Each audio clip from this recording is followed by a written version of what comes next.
ইতালির পর্যটন নগরী ভেনিসের একটি অভিজাত হলরুমে শরীয়তপুর জেলা বিএনপি ভেনিস শাখার আয়োজনে গণসংবর্ধনার আয়োজন করা হয়। অনুষ্ঠানের শুরুতেই পবিত্র কোরআন থেকে তেলাওয়াত, বাংলাদেশের জাতীয় সঙ্গীত, জিয়াউর রহমান, বেগম খালেদা জিয়া ও তারেক রহমানের জন্য দোয়া চেয়ে বিশেষ মোনাজাত করা হয়।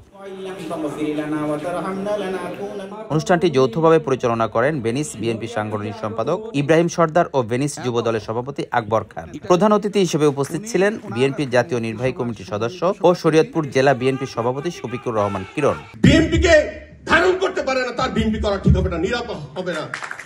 তারা আওয়ামী লীগের চেয়ে বেশি ভয়ঙ্কর। আওয়ামী লীগকে শত্রু চিহ্নিত শত্রু এই আওয়ামী লীগ করে, কিন্তু বিএনপিতে আওয়ামী লীগ এর মতো কুপটি মারা তাদেরকে সতর্ক করতে চাই।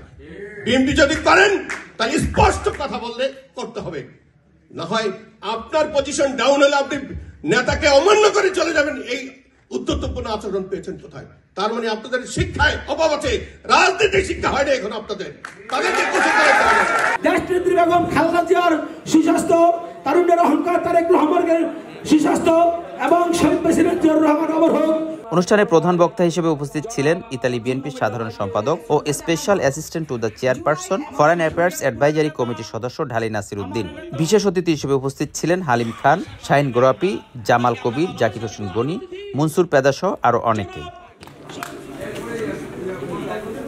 বিশেষ বক্তা ছিলেন রাসেল হাওলাদার, সৈয়দ বিন্টু, ফারুক শেখ, আবুল বাশার সর্দার, আক্তার মোল্লা, ফারুক মালতো, আব্দুল হক, আব্দুল আলিম আবিদ। অনুষ্ঠানে শুভেচ্ছা বক্তব্য দেন ভেনিস বিএনপির সিনিয়র সহসভাপতি জব্বার মাঝি।